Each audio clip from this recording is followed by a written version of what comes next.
모두가 알고 싶지만 어디서도 알려주지 않는 나만 알고 싶은 전략. 오늘 원포인트 레슨에서 함께 알아보시죠. 오늘 김종효 이사와 함께 보겠습니다. 안녕하세요. 네, 안녕하십니까. 네, 오늘 시장에서도요. 국채금리의 상승, 원달러 환율의 상승이 투자 심리를 짓누르고 있습니다. 시장은 현재 11월 5일에 대선, 11월 7일 FOMC에 집중을 하고 있는데요. 하지만 저희 오늘의 원포인트 레슨에서는 11월 시장 그 이후에 함께 집중을 해보려고 합니다. 그래서 오늘의 주제는 이렇게 정해봤는데요.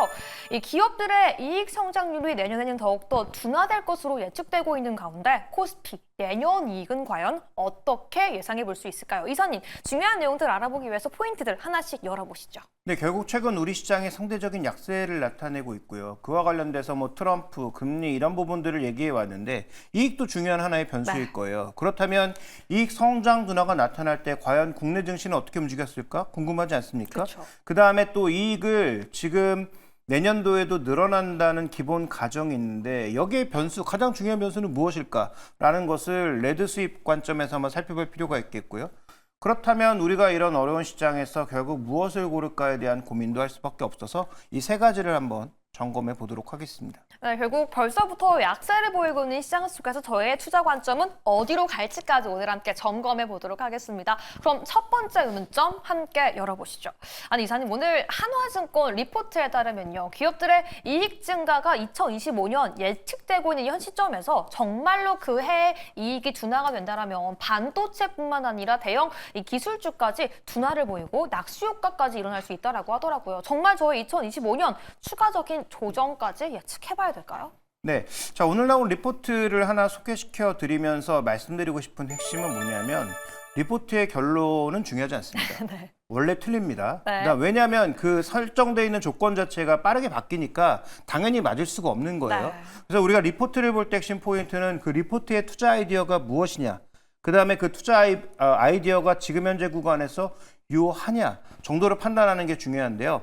자, 이익 성장 둔화라고 하는 것은 이익의 총량은 늘어나지만 이익의 증가율이 줄어들었다라는 부분이에요. 네. 과거 사례를 봤을 때는 별로 좋지 않은 그림이었던 것 같습니다. 특히 최근 몇 년간을 보면 더욱 그렇다는 얘기인데요. 자, 준비된 그림으로 확인해 보시죠. 말로만 들으면 무슨 얘기인지 잘 알 수가 없으니까요. 네. 자, 준비된 그림으로 확인해 보겠습니다. 자, 이게 지금 무슨 얘기냐면 국내 기업들의 영업이익 증가율을 연도별로 쭉 잡은 거예요. 그러면 여기서 핵심 포인트는 뭐냐면 크기와 상관없이 지속적으로 증가하는 게 멈췄을 때를 얘기하는 겁니다. 이때와 이때 좀 둔화하는 모습이었네요. 그렇죠. 그러니까 지금 2025년은 증가하지만 증가율이 반토막이 나죠. 그러니까 이렇게 둔화되는 구간, 저때 두 번은 마이너스로 돌거나 거의 보합권으로 내려앉은 구간이고 내년도 증가하긴 하지만 그 증가폭이 생각보다 줄어든다. 그랬을 때 어떤 성과를 대형주와 반도체가 보였는지를 측정해 봤더니 이렇게 나오더라라는 거죠. 준비된 다음 그림 보여주시죠. 네. 그래서 이제 실전 퀀트라고 해서 실전에 쓸 수 있는 퀀트 자료라는 그런 뉘앙스로 냈는데 실제로 2018년, 2022년을 보니까 대형주도 반도체도 모두 시장을 언더퍼폼 하더라. 네. 그러니까 시장보다도 안 좋았다는 거예요. 시장이 올랐든 내렸든 상관없이 시장의 벤치마크 수익률보다도 안 좋았다는 겁니다. 그러니까 아마 2025년에도 현재 그런 모습을 보일 수 있지 않을까? 물론 반도체는 먼저 조정받고 있는 상황이긴 하지만 그런 모습을 연출할 가능성, 이런 부분들을 한번 우리가 고민해 봐야 되는 상황이라는 거고요. 그러면 이 결론이 먼저 선조정을 받았기 때문에 그렇지 않을 수도 있으나 여기서 말씀드리고 싶은 핵심 포인트는 내년도는 어쨌든 이익 성장의 속도가 줄어든다는 건 변함이 없고 그러면 얼마나 줄어들지가 관건일 텐데 저는 그게 결국 지정학이라고 하는 이슈에 주목할 수밖에 없기 때문에 그래서 최근 미국 선거에 대해서 관심을 가지고 여러 가지를 들여다보고 있고 그걸 반영하고 있는 금융시장에서도 계속 볼 수밖에 없는 상황이다. 이렇게 좀 판단하고 있습니다. 네, 선 반영이라 벌써부터 하락분이 반영된 걸 수도 있고 추가적인 하락이 나올 수도 있고 오히려 이런 전망치가 변경될 수도 있지만 글로벌 증시의 분위기가 우리 기업 내년도 이익 성장률 둔화를 야기하고 있는 건 맞다라고 말씀해 주셨는데요. 그렇다면 계속해서 이익 성장률을 둔화시키는 그런 요인들로 함께 깊게 파고 들어가 보도록 하겠습니다. 두 번째 문점 열어보시죠. 저희가 이번 주에 계속해서 미국의 대선과 채권까지 좀 글로벌 매크로적인 이슈들을 하나씩 짚어보고 있는데 이 레드 스윕, 이 트럼프에 대한 당선 가능성이 커지면서 이 내용들이 이 시장의 이익을 더욱더 하향으로 이끌 수 있다라는 우려감도 커지고 있더라고요. 일단 먼저 레드 스윕이 뭔지 함께 짚어주시죠. 네, 지금 트럼프가 될 가능성이 점점 높아지면서 뉴스량도 많아지니까 이것도 부담스러운데요. 네. 레드 스윕이라고 하면 의회까지 공화당이 전부 장악할 가능성. 그러니까 설사 트럼프가 된다고 하더라도 의회 구도가 상원 하원 쪽에서 민주당이 하나라도 잡고 있으면 미국은 양원이 다 모든 안건을 통과시켜야 되니까 네. 양원 중에 민주당이 하나만 잡고 있어도 트럼프가 마음대로 할 수는 없다라는 게 그렇죠. 이제 기본 가정인데요. 최근 들어서는 상하원 장악 가능성도 좀 커지고 있는 상황입니다. 그래서 준비된 그림을 하나 좀 보여드릴게요. 자, 지금 펜실베니아 쪽에서 판도가 바뀌고 있는 게 가장 큰 문제가 아닌가 이렇게 얘기되고 있고요. 그 다음에 해리스와 트럼프의 지지율 변화를 봤을 때도 트럼프 쪽으로 좀 이겨가는 모습이 부담스러워지는 국면인데 네. 더 문제라고 보는 건 이미 현역 의원인 민주당의 이 펜실베니아 상원 의원이 최근 들어서 여론조사를 해보니까 공화당에 지고 있더라라는 거죠. 그럼 기존의 민주당 우위를 보였던 상원 의원이나 하원 의원도 혹시 트럼프에게 힘을 몰아주는 그런 단계에 있어서 선거에 지면서 상원 하원마저도 레드 스윕으로 나타난다면 정말 트럼프가 하고 싶은 대로 할 수 있지 않을까라는 그런 부담감이 늘고 있다는 거예요. 그러면 아까 우리가 이익이 올해 50% 늘었는데 내년에 25%로 줄어든다고 했잖아요. 네. 여기에 뭐가 반영이 안 됐냐면 미국이 정말로 할지도 모르는 관세 부과가 전혀 반영되지 않은 이익 추정치입니다.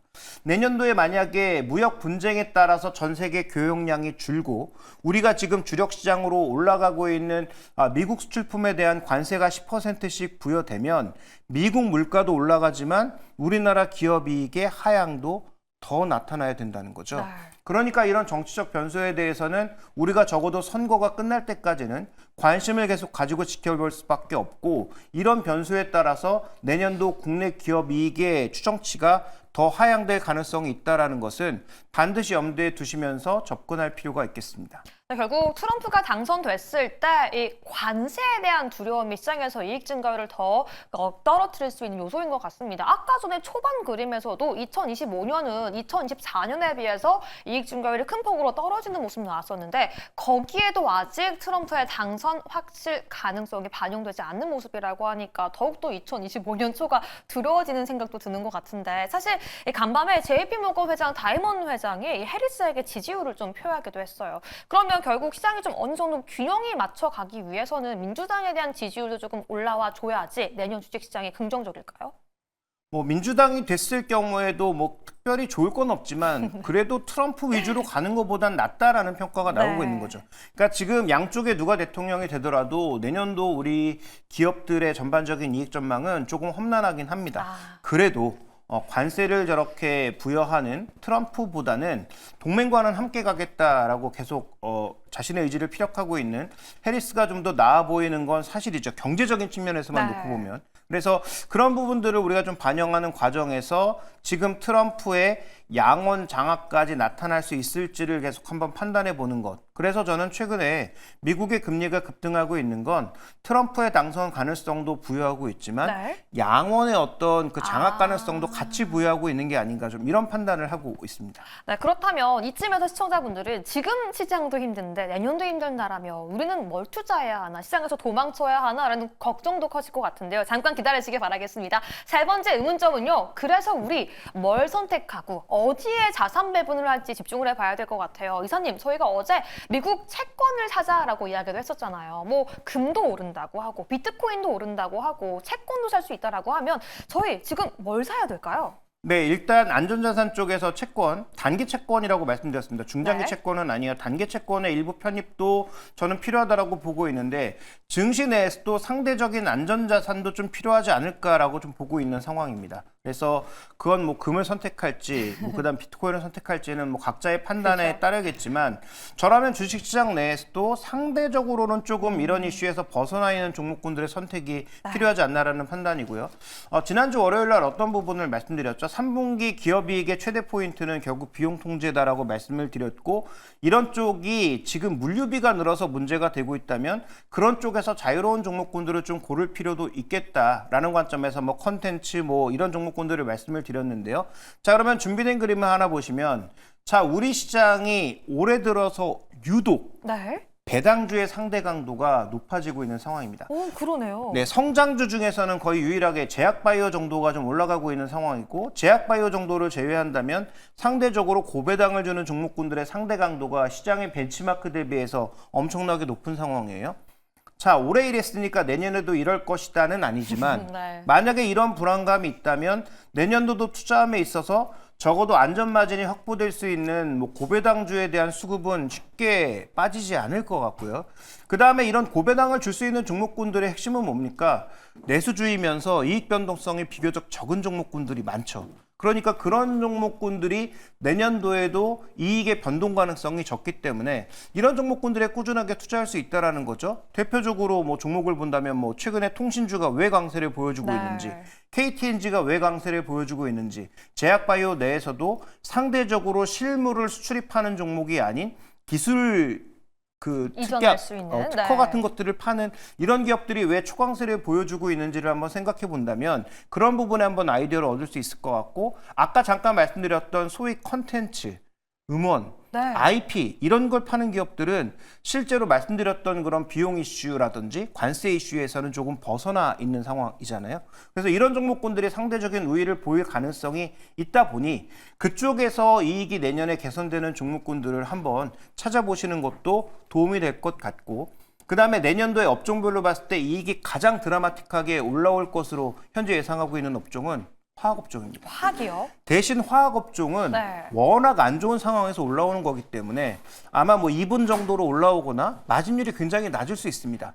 다만 주가는 뭐 PB 0.2배까지 거의 급락해버린 상황이니까 그런 종목군들이 일정 부분의 이익을 되돌릴 수 있다면 어느 정도의 주가 반등은 있을 수 있다라는 차원에서 종목 접근하실 때 올해 초강세였던 뭐 제약바이오라든지 그쵸. 소위 성장주라든지 이런 쪽으로만 올인하시는 전략보다는 이런 쪽의 자산 배분도 좀 필요하지 않을까 이렇게 보고 있습니다. 저는 지금 이사님이 말씀해주신 포인트가 정말 중요한 포인트다라고 생각을 해요. 2025년 새롭게 투자하는 종목을 고른다라고 한다면 이사님 말씀대로 관세와 환율, 물류비에서 이 종목이, 이 업종이 자유로운가를 꼭 짚고 넘어가서 투자의 결정을 내리시면 좋을 것 같은데요. 뭐 예를 들어서 화학업종, 제약, 바이오, 음원까지 체크해 볼 수 있다라고 말씀해 주셨습니다. 그럼 오늘 결론 함께 내려와 보도록 하시죠. 2025년 저희 어떻게 대비해 볼까요? 네, 뭐 대부분 말씀드린 것 같은데 관세 변수를 지금 우리가 반영하지 않았다라는 것, 그 다음에 뭐 미국의 중국 압박이 늘어난다면 전체 교육량이 떨어질 수도 있다라는 것은 반드시 염두에 두실 필요가 있겠고요.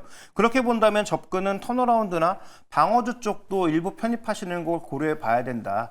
지금 잘 가고 있는 제약바이오에서 반드시 내려오라는 게 아니라 새롭게 주식을 편입할 때는 이런 쪽의 종목군들에 대해서도 한번 관심을 가져볼 필요가 있겠다. 이렇게 정리해 보겠습니다. 좋습니다. 오늘 앞으로의 시장 방향성 2025년 대응 함께 세워봤는데요. 시장을 어떻게 대응해야 할지 어려우시다라면 오늘의 조언 꼭 기억하시고 참고해 주시길 바라겠습니다. 오늘도 여러분들의 투자 방향성에 도움되었기를 바라면서 김종효 의사 보내드리겠습니다. 감사합니다.